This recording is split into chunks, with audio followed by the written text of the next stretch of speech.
기도하겠습니다. 은혜가 풍성하신 하나님, 이 시간 우리 모두가 하나님의 말씀 받기를 원합니다.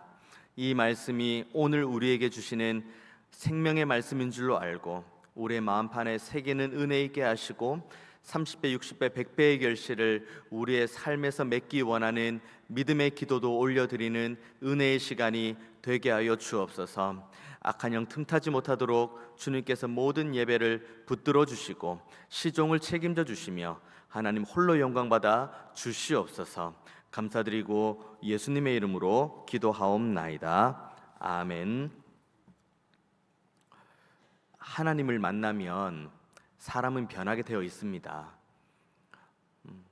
극적으로 만났다고 간증하는 이들도 있고, 그리고 오랜 세월 하나님 말씀 묵상하고 기도하면서 그때그때마다 주셨던 하나님의 은혜를 고백하며 자신의 변화된 삶을 하나님 앞에 올려드리고 또 많은 이들과 간증하는 이들도 있습니다. 한 가지 분명한 것은 저와 여러분이 이 자리에 있게 된 것도 하나님의 은혜고, 우리가 함께 예배할 수 있는 것도 하나님의 은혜입니다. 우리는 하나님의 은혜로 변화되었고, 그리고 지금도 하나님의 은혜를 받아서 이후에 우리가 살아가는 모든 삶은 거룩한 삶으로 더욱 변화되어져야 됩니다. 예수님을 닮으니, 그리고 우리의 태초에 지어졌던 그 모습, 그 하나님의 형상대로 지음받은 그 모습을 점점 회복해 가야 되는 것이 저와 여러분의 모습입니다. 가장 큰 전제는 우리가 변화되고 우리가 성숙하고 우리가 하나님 앞에 온전히 서는 것의 가장 큰 전제는 우리가 하나님을 만나는 것에서 시작을 하는 겁니다. 하나님의 말씀 받고, 그리고 우리가 하나님 앞에 간구하고 그때그때마다 주시는 은혜로 감사하고 영광 올려드리는 모든 신앙의 여정 가운데 하나님은 우리와 함께 하십니다. 그렇기 때문에 우리는 눈을 들어서 하나님이 어떠하심을 늘 바라보아야 되고, 지금도 우리에게 은혜 주기 원하시는 그 하나님의 은혜를 날마다 경험하기 원한다고 사모하고 간구함으로 나아가는 저와 여러분이 되어야 됩니다. 오늘 본문을 보면 극적으로 변화된 한 사람이 나옵니다. 그리고 우리는 이 사람을 가리켜 시몬 베드로라고 우리는 알고 있죠. 참 대단한 사람이다. 모든 것을 버려두고 주님을 따라갔다. 그런데 우리가 이 시몬 베드로의 내용을 보고 박수를 치고 대단하다고 칭찬할 것이 아니라, 이 본문을 이제 대하는 저와 여러분 모두는 나도, 우리도 시몬 베드로와 같이 한 걸음 한 걸음 모든 것을 버려두고 그 즉시 하나님을 따라가야겠다, 이 믿음의 고백을 하는 저와 여러분 되기를 원합니다. 1절부터 한번 보겠습니다. 무리가 몰려와서 하나님의 말씀을 들을새 예수는 게네사렛 호숫가에 서서 호숫가에 배 두 척이 있는 것을 보시니 어부들은 배에서 나와서 그물을 씻는지라. 이게 배경입니다. 지금 예수님께서 이 상황이 어떤 상황이냐면 이제 갈릴리로 와서 하나님의 말씀을 전하는데, 우리가 지난주에 하나님 말씀을 함께 나누었던 것처럼 이 말씀은 완전한 권위의 말씀이다 라고 말씀을 듣는 모든 회중들이 아멘으로 화답을 합니다. 그리고 병자를 치료하는 기적도, 그리고 귀신을 내쫓는 기적도 주님께서 보여주시죠. 그러니까 수많은 무리들이 주님을 따라오는 거예요. 그리고 주님의 말씀을 듣기 원합니다. 하나님 말씀해 주세요. 제가 그 말씀을 제가 듣기 원합니다. 그렇게 따라오는데 무리가 점점점 많아지는 거예요. 그러다가 이제 갈릴리 호숫가까지 옵니다.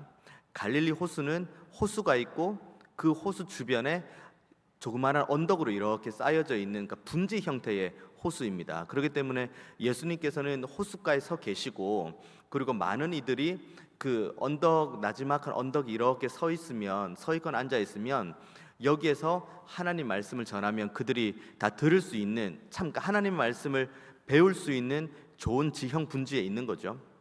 그런데 많은 사람들이 계속 몰려오는 겁니다. 그러니까 그 산에 언덕에 앉아 있는 사람들 수가 점점 많아지죠.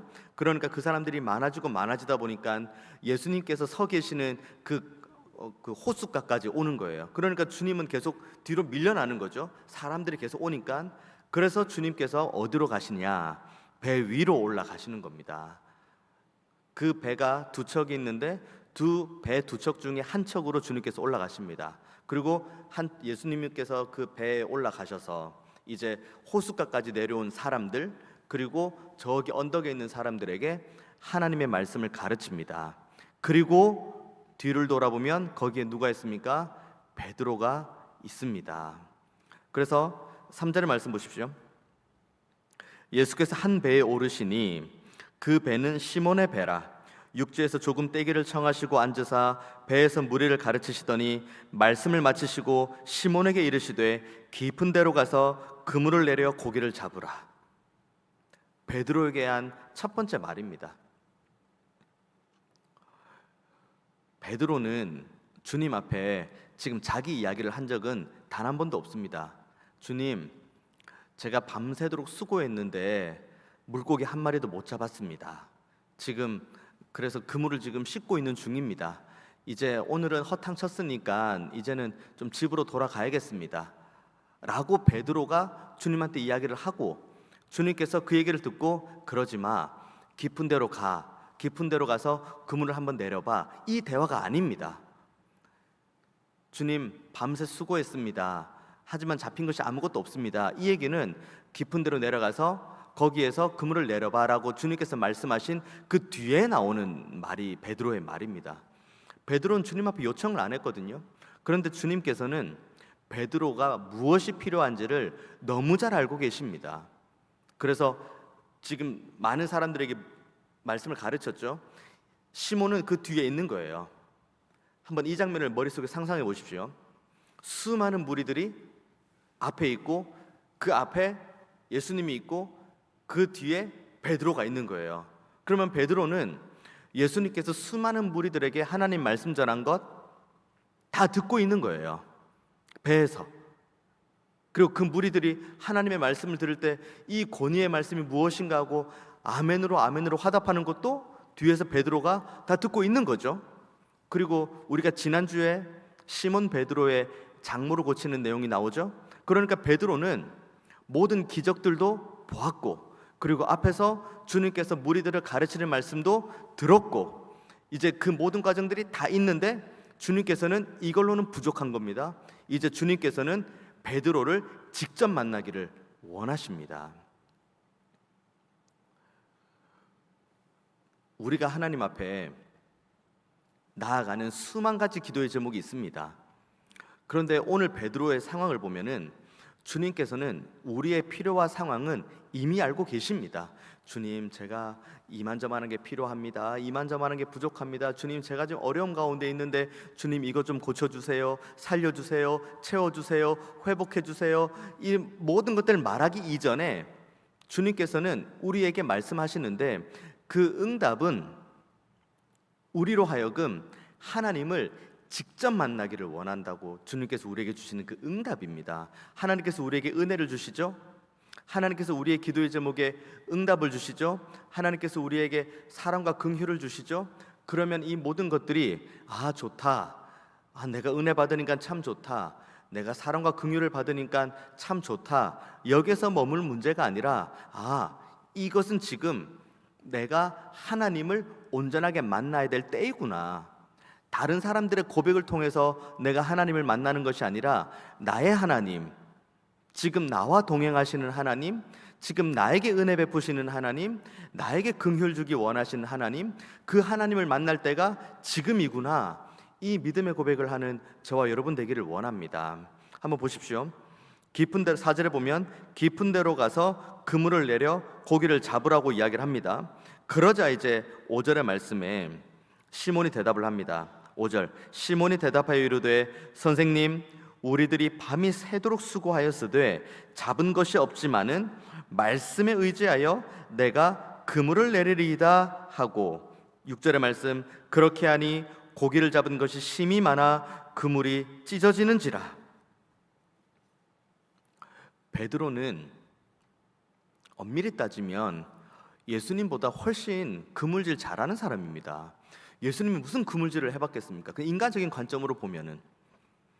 그런데 베드로가 주님의 말씀에 순종할 수 있는 이유는 두 개입니다. 첫 번째는 자기의 눈앞에서 자신의 장모가 예수님의 은혜로 치료되는 걸 눈으로 봤죠. 그리고 두 번째는 자신의 눈앞에서 예수님이 수많은 무리들에게 말씀을 전하는데 그 모든 말씀 앞에 많은 사람들이 아멘으로 화답하고 권위의 말씀이라고 인정하고 주님을 높여 세우는 것들을 눈앞에서 봤기 때문입니다. 우리가 하나님 앞에 간구하고 기도할 때 하나님께서 응답을 주십니다. 그런데 그 응답이 우리의 생각과 기대하고는 다른 방향의 기대와 다른 방향의 응답일 수도 있습니다. 그러면 우리는 우리 마음 가운데 생각할 수가 있죠. 내가 경험했을 때는, 내가 그동안 살아본 경험의 결과는, 그리고 내가 그동안 가지고 온 내 생각은, 내 지혜는 이라고 이야기를 할 수 있는데, 우리가 하나님의 말씀, 하나님의 은혜, 하나님의 응답보다 내 생각에는, 내 경험에는, 내 지혜는, 내 뜻에는 이라고 이야기하면서 하나님보다 내 생각을 앞세우면 우리는 절대로 그물이 찢어지도록 누릴 수 있는 그 물고기의 은혜를 경험할 수가 없습니다. 상식적으로는 이해가 안 되는 건 맞아요. 물고기들은 깊은 데 있지 않거든요. 물고기들은 깊은 데 있지 않고 얕은 곳에 이렇게 다녀요. 그 호숫가 위쪽에 얕은 데로 이렇게 다니고, 그리고 낮에 이제 해가 점점 떠오르면은 물고기들이 점점 내려가기 때문에 물고기 잡는 게 어렵고, 밤 되면 이제 그 물의 온도가 낮아지기 때문에 그래도 조금 물고기들이 활동하기가 편합니다. 그러니까 이 어부들의 입장에서는 밤에 그 물가 위에 있는, 그러니까 낮은 곳에 있는 물고기를 잡는 것이 맞는 거죠. 그런데 주님께서는 지금 전혀 반대되는 이야기를 하고 계시거든요. 깊은 데로 가서 그물을 내려라는 겁니다. 거기는 물고기가 없다는 것은 어부들이 너무 잘 알고 있죠. 그런데 주님께서 그 요청을 베드로에게 할 때 베드로는 수만 가지 이야기를 하죠. 밤이 새도록 수고했다, 잡은 것이 없다, 하지만 말씀에 의지해서 내가 그물을 내리겠다. 우리 모두의 신앙의 고백이 되기를 원합니다. 말씀에 의지해서 그물을 내리는 겁니다. 말씀에 의지해서 우리가 기도하는 겁니다. 우리가 기도 응답에 이 은혜가 있을 때, 주님, 제 생각과 제 뜻은 이러하지만 하나님께서 허락하신 말씀에 의지해서 내가 한 번 더 그 말씀만을 따라서 가겠습니다. 그 걸음걸음이 있을 때 우리는 비로소 하나님의 크신 은혜를 경험할 수가 있습니다. 결국 우리가 말씀을 의지하고 말씀에 순종할 수 있는 그 첫걸음은 주님을 믿는 겁니다. 주님께서 말씀하시는 것이면 무슨 말씀이신지 진리의 말씀이다. 주님께서 말씀하시는 것은 그 무엇이든지 생명의 말씀이다. 그렇기 때문에 우리는 하나님의 뜻을 구하는 가운데, 하나님의 말씀 가운데로, 하나님께서 우리에게 지금 뭐라고 말씀하시는지 말씀 가운데로 끊임없이 나가고, 끊임없이 나 자신을 하나님 말씀 읽고 말씀을 묵상하고, 그리고 말씀을 두고 기도하는 자리로 끊임없이 나아가야 됩니다. 그와 반대편은 내 뜻과 내 생각의 방향으로 계속해서 나아갈 수밖에 없는 거죠. 한 치 앞도 모르는 우리가 내 생각과 내 뜻대로 산들 우리의 삶에 소망이 있겠습니까? 온 우주 만물을 창조하신 하나님, 영원전부터 영원까지 계시는 하나님께서 우리의 삶을 온전하게 보시고 우리의 삶을 바라보시며 사랑의 주님, 선하신 주님께서 가장 신실하게 인도하시는 그 걸음을 걸어가기 위해서는 우리는 하나님의 말씀을 믿는 자리, 하나님의 말씀에 순종하는 자리, 그렇기 때문에 말씀 주신 하나님께로 더 나아가는 자리에 나아가는 저와 여러분이 되어야 됩니다. 그래서 신명기 30장 말씀 보면 이렇게 나옵니다. 신명기 30장 11절에서 14절까지 말씀 보면, 내가 오늘 내게 명령한 이 명령은 내게 어려운 것도 아니요 먼 것도 아니라 하늘에 있는 것이 아니니, 내가 이르기를 누가 우리를 위하여 하늘에 올라가 그의 명령을 우리에게로 가지고 와서 우리에게 들려 행하게 하려 할 것이 아니요 이것이 바다 밖에 있는 것이 아니니, 내가 이르기를 누가 우리를 위하여 바다를 건너가서 그의 명령을 우리에게로 가지고 와서 우리에게 들려 행하게 하려 할 것도 아니라 오직 그 말씀이 내게 매우 가까워서 내 입에 있으며 내 마음에 있은즉 내가 이를 행할 수 있느니라. 하나님의 말씀을 가까이 두어야 됩니다. 여기에서부터 우리는 그물을 깊이 내릴 수 있는 믿음이 생겨나게 됩니다. 하나님 말씀 저 멀리에 있지 않습니다. 누군가의 그 울고 웃는 간증에만 하나님의 말씀이 있는 것이 아닙니다. 지금 하나님의 말씀은 내 입에도 있고 내 마음에도 있습니다. 그렇기 때문에 우리는 내 입에 있고 내 마음에 있는 이 말씀을 붙들고 우리가 어떻게든 하나님의 뜻 가운데로 살아가겠다, 믿음으로 몸부림치는 저와 여러분 되기를 원합니다. 이렇게 순종할 때 어떤 결론이 있습니까? 6절과 7절 말씀 이렇게 나옵니다. 그렇게 하니 고기를 잡은 것이 심이 많아 그물이 찢어지는지라 이에 다른 배에 있는 동무들에게 손짓하여 와서 도와달라 하니 그들이 와서 두 배의 채움에 잠기게 되었더라. 물고기가 얼마나 많이 잡혔으면 그물이 찢어지겠습니까? 그리고 두 배의 채움에 그것이 잠길 정도로 많이 물고기가 잡혔다고 이야기를 합니다. 기적이죠. 은혜입니다. 그런데 이 기적보다 더 큰 은혜가 그 다음 절에 나오는데 8절 말씀입니다. 시몬 베드로가 이를 보고 예수의 무릎 아래 엎드려 이르되 주여 나를 떠나소서 나는 죄인이로소이다. 물고기가 심이 많이 잡혀서 그물이 찢어지는 기적보다 더 큰 기적은 8절이 더 큰 기적입니다. 일반적인 사람이라면 기적의 현장을 경험합니다. 그러면 우리는 그 기적의 현장에 머무르기 원합니다. 더 나아가서 그 기적을 계속 누리기를 원하죠. 일반적인 사람이라면 주님 보고 떠나라고 하지 않습니다. 왜냐하면 주님께서 말씀을 주셨고, 그리고 내가 그 말씀 순종했을 때 내가 그물을 내렸는데 수많은 물고기가 잡히는 거예요. 이것이 내 생업이고 이것이 내 부를 축적할 수 있는 유일한 도구인데, 주님께서 말씀하시니까 이제는 자신들의 앞길이 형통하게 열리겠다고 생각을 하는 거죠. 그런데 베드로는 전혀 다른 반응을 합니다. 주님, 저와 함께 있어 주세요. 언제든 말씀해 주세요. 제가 주님의 말씀에 순종할 테니까 이 물고기가 힘이 많이 잡혀서 그물이 찢어지는 이 기적을 제가 날마다 경험하기 원합니다 라고 하지 않고, 주님, 저를 떠나세요. 저는 죄인입니다. 이 얘기를 하고 있는 거예요. 주님을 온전하게 만나면 그 기적의 현장에 머무르는 것이 아니라, 내 손에 산업의 소득으로 인해서 감사하는 것이 아니라 그냥 주님 앞에서 무릎 꿇을 수밖에 없습니다. 자신의 연약함, 자신의 죄된 본성, 그리고 하나님 앞에서 내가 얼마나 연약한 존재인지, 그것이 눈앞에서 자신의 모습을 온전하게 볼 수밖에 없기 때문입니다. 베드로와 이름 똑같은 사람이 사도행전에 또 등장하는데 시몬이라는 사람이죠. 그 사람은 소위 이제 마술사입니다. 그래서 마술사 시몬이라고 이야기를 하죠. 이 마술사 시몬이 있는데 이 사람이 수만 가지 기적을 통해서 많은 사람들에게 뭐 돈도 받고, 그래서 생업도 이렇게 좀 괜찮아집니다. 그런데 그때 당시에 빌립이 사마리아에서 하나님의 나라의 복음을 전하고 많은 표적을 보이니까 이 시몬, 그러니까 마술사 시몬이라는 사람이 그 능력을 돈으로 사고 싶은 거예요. 돈으로 살 수 있는 게 아닌데 이 사람의 관점은 그 관점에 머무는 거죠. 저 빌립이라는 사람이 하는 기적을 나도 베풀 수 있으면 나는 지금보다 더 많은 이 산업의 소득을 내가 누릴 수 있으니까 내가 한번 가서 한 돈으로 한번 사봐야겠다 하고 이야기를 합니다. 그거 얼마면 살 수 있어? 묻습니다. 그게 지금 사도행전 8장에 나오는 말씀이죠.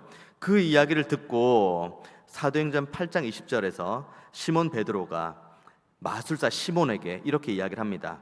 베드로가 이르되 내가 하나님의 선물을 돈 주고 살 줄로 생각하였으니 내 은과 내가 함께 망할지어다. 기적의 현장에만 머물러 있는 이들, 그 하나님께서 다함없는 은혜를 주셔서 그 은혜를 통해서 나를 만나라고 하는 그 은혜만 가지고 내가 이걸 가지고 어떻게 하면 잘 먹고 어떻게 하면 잘 살 수 있을까라고 고민하고 생각하는 이들에게 주시는 경고의 메시지가, 베드로가 이르되 내가 하나님의 선물을 돈 주고 살 줄로 생각하였으니 내 은과 내가 함께 망할지어다. 8장의 말씀 보면 이 시몬이라는 사람이 잠깐 회개하는 것처럼 보이긴 합니다. 그런데 이 사람은 끝끝내 회개하지 않고 기독교 역사를 보면은 이단의 창시자가 됩니다. 그래서 자칭 자신이 메시아다라고 말하는 사람의 시초가 되죠. 하나님을 온전하게 만나면, 하나님의 은혜를 온전하게 경험하게 되면은 내가 그것을 얼마에 주고 살 수 있어? 내가 이 은혜 안에만 머물기 원합니다. 내가 이 기적 안에만 머물기 원합니다. 라고 하지 않고 자신의 어떠함을 봅니다. 주님, 제가 죄인입니다. 주님, 저를 떠나주세요. 그 두려움과 주님을 향한 경외함이 생겨요. 우리 안에 주님을 향한 이 경외함과 주님을 향한 이 두려움이 다시 한번 생겨나게 되기를 원합니다.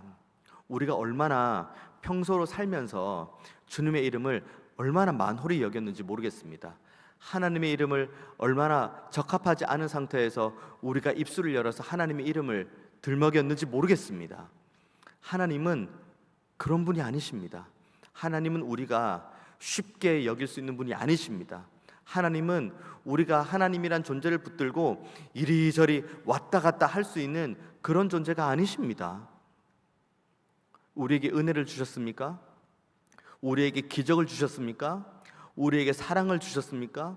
그러면 우리는 주님 앞에 무릎을 꿇을 수밖에 없습니다. 주님, 저 같은 죄인이 뭐라고? 저 같은 연약한 일을 가지니까 뭔데 주님께서 오늘도 저를 찾아와 주셔서 저에게 은혜를 주시고 저에게 말씀을 주시고 저에게 사랑을 주십니까? 하나님을 만난 이들의 공통점이 그거예요. 모세를 보십시오. 불이 붙는데, 나무에 불이 붙었는데 나무가 타지 않아요. 그래서 거기에 갑니다. 그런데 주님께서 나는 스스로 있는 자다, 내가 있는 곳은 거룩한 곳이니 내 신을 벗어라 라고 말씀하시니까 넙죽 엎드립니다. 와, 신기하다. 어떻게 나무에 불이 붙었는데 이것이 어떻게 이 불이 타지가 않지? 라고 하면서 신기한 것이 아니라 그 기적의 현장 앞에서 그냥 넙죽 엎드립니다. 이사야 보십시오. 환상 가운데 하나님을 봅니다. 와, 내가 어떤 존재인데 이러한 귀한 환상을 주시나, 이러한 은혜를 주시나 라고 여기서 머무는 것이 아니라 이사야의 고백은 그겁니다. 화로다 나여 망하게 되었도다. 오늘 시몬 베드로도 마찬가지죠. 8절의 말씀, 시몬 베드로가 이를 보고 예수의 무릎 아래 엎드려 이르되 주여 나를 떠나소서 나는 죄인으로소이다. 우리가 하나님 앞에서 이와 같은 하나님을 향한 경외가, 하나님을 향한 온전한 두려움이 생기기를 주님의 이름으로 축원드리겠습니다. 우리가 소위 말하는 큰일 났어요라고 하잖아요. 큰일 났어요. 큰일 났어요. 목사님 큰일 났어요. 장로님 큰일 났어요. 아빠 큰일 났어. 그런데 이 큰일보다 제가 생각하는 더 큰일이 뭔지 아십니까? 우리가 하나님을 두려워하지 않는 것. 우리가 어떤 큰일을 만나도 그 큰일보다 더 큰일은 목사님 큰일 났어요, 아빠 큰일 났어요, 엄마 큰일 났어요 라고 하는 그 큰일보다 더 큰일은, 이 큰일을 만났을 때 우리가 하나님을 두려워함으로, 하나님을 경외함으로 무릎 꿇지 않는 그 상태, 그 상태가 가장 큰일의 상태입니다. 오늘 베드로 보십시오. 큰일을 만났죠. 기적과도 같은 큰일을 만났습니다. 그런데 그때 그 순간 베드로가 가졌던 그 마음은 주님을 향한 경외와 주님을 향한 두려움입니다. 우리 모두에게 이와 같은 두려움과 경외가 있어야 됩니다. 그래서 주님 앞에 넙죽 엎드리죠. 그때 10절의 말씀, 주님께서 이렇게 이야기합니다. 세베대의 아들로서 시몬의 동업자인 야고보와 요한도 놀랐습니다. 예수께서 시몬에게 이르시되 무서워하지 말라, 이제 후로는 내가 사람을 취하리라. 주님을 향한 그 경외, 주님을 향한 그 두려움, 하나님 앞에서 내가 얼마나 연약한 존재인지를 아는 바로 그 시점, 가장 낮아진 시점, 가장 연약한 시점, 바로 그 시점에서 주님께서는 베드로에게 말씀을 주십니다. 이제 후로는 너는 사람을 취하는 어부가 될 거다. 그때 11절의 말씀 이렇게 이야기하죠. 그들이 배들을 육지에 대고 모든 것을 버려두고 예수를 따른다. 우리가 주님을 믿고 주님을 사랑하고 주님을 경외하는 그 자리보다 우리가 지금 마주하고 있는 현실에 대한 두려움과 그것이 더 큰 일이라고 이야기를 하면 우리는 이제 후로는 너는 사람을 취하리라 라는 하나님의 소명 앞에 움직이지 않습니다. 무슨 말씀인지는 알겠습니다마는 하지만 여전히 제가 머물러야 될 곳, 제가 생업을 지켜야 될 곳, 제가 지금 있어야 될 곳은 거기가 아닌 여긴 것 같습니다 라고 할 수밖에 없는 것이 우리들의 연약함인데, 오늘 본문은 그 얘기를 분명히 하고 있습니다. 주님을 신뢰하고 주님을 경외하고 주님을 두려워해서 넙죽 엎드려 있는 이에게 하나님의 말씀이 전해지면 그때 비로소 그 사람은 자신의 모든 것을 다 버려두고 주님을 따라갈 수가 있습니다. 모든 것을 버려두고 즉시 따라가는 겁니다. 이 본문과 굉장히 유사한 본문이 요한복음에 나오는데, 요한복음 보면 이 내용이 비슷한데 배경이 다른 것은 지금은 예수님께서 공생의 시작 시점이고, 요한복음은 예수님께서 십자가에 죽으시고 부활하신 다음에 제자들에게 세 번째 찾아올 때 내용입니다. 예수님께서 호숫가에 있죠. 그리고 제자들이 저 멀리에서 이제 물질을 합니다. 물고기를 잡으려고. 그런데 물고기를 못 잡아요. 그런데 예수님께서 또 말씀하시죠. 저쪽으로 가서 한번 그물을 내려봐라. 어디서 많이 들은 말인데, 옛 추억이 떠오르는데. 그런데 그 말씀을 의지해서 다른 곳에 그물을 내렸는데 물고기가 어마어마하게 잡힌 거예요. 이거 어디서 많이 경험해 본 건데. 그런데 예수님께서 사랑하는 제자가 큰 소리로 외치죠. 주님이시다. 그 주님이시다라는 말을 듣고 그 잡은 물고기를 가지고 끙끙대면서 해변가로 오지 않고 베드로는 배에서 그냥 그대로 물로 그냥 뛰어듭니다. 물고기 잡힌 게 뭐가 중요합니까? 주님이신데. 그리고 물에 뛰어듭니다. 그리고 막 헤엄을 쳐서 겨우 이제 그 가로 갔겠죠. 주님 계신 곳에. 주님께서 그 준비한 조반을 다 제자들에게 먹인 다음에 베드로에게 묻습니다. 너 나 이제 배신 안 할 거지? 너 나 이제 부인 안 할 거지? 그렇게 묻지 않으십니다. 주님께서 베드로에게 3번을 물으시는데 뭘 물으십니까? 내가 나를 사랑하느냐? 이걸 물어요. 내가 나를 사랑하느냐? 내가 나를 사랑하느냐? 내가 나를 사랑하느냐? 3번 묻습니다.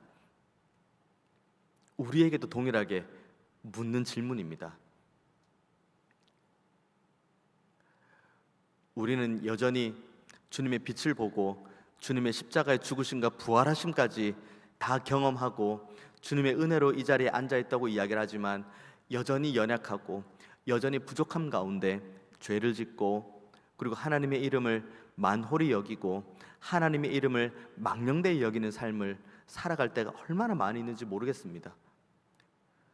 은혜도 받고 사랑도 받고 긍휼함도 받고 놀라운 주님의 그 풍성함을 우리가 날마다 경험하는데, 우리는 날마다 주님을 십자가에 못 박을 때가 얼마나 많이 있는지 모르겠습니다. 그런데 그때마다 주님께서 우리에게 묻는 것은 그겁니다. 내가 나를 사랑하느냐? 너가 그 일 잘하니? 너에게 맡겨진 사역을 좀 잘 충실하게 했으면 좋겠다? 너에게 맡겨진 그 역할을 좀 잘했으면 좋겠다? 그건 2번째 문제입니다. 내가 나를 사랑하느냐? 이 질문을 들으면 우리는 마음이 무너질 수밖에 없어요. 얼마나 우리가 주님을 사랑하지 않는지, 얼마나 우리가 주님을 사랑하지 못하는지. 우리가 주님 사랑하지 않잖아요. 우리가 주님을 사랑하지 못하잖아요. 그러면 그만큼 우리는 세상을 사랑한다는 겁니다. 가운데는 없어요. 주님 사랑하는 마음이 여기 왼편에 있고, 세상 사랑하는 마음이 우리 오른편에 있고, 이 반반의 마음을 가지고 있다가 주님께서 은혜 주시면 이쪽으로 좀 갔다가, 좀 주님께서 은혜 좀 안 주신다 싶으면 이쪽에 있다가, 아니요, 우리는 둘 중 하나입니다. 주님을 사랑하느냐, 세상을 사랑하느냐. 우리가 세상을 사랑하면 세상을 사랑하는 것만큼이나 우리의 것을 포기하지 못하고 우리의 것들을 내려놓지 못하고 여전히 나의 것을 소유하고 또 나의 것을 소유하기 위해서 몸부림치는 자리에 나아갈 수밖에 없습니다. 그러나 우리가 주님을 사랑하고 더 사랑하는 자리에 나아가기만 한다면, 그러면 우리는 오늘 본문의 베드로처럼 주님, 나를 떠나소서, 저는 죄인입니다, 이 고백을 할 수밖에 없습니다. 그리고 내가 가지고 있는 것들, 이 모든 것들을 다 배설물처럼 여기고 오직 하나님의 말씀만을 따라가기로 결단함으로 하나님의 사랑만 바라보게 됩니다.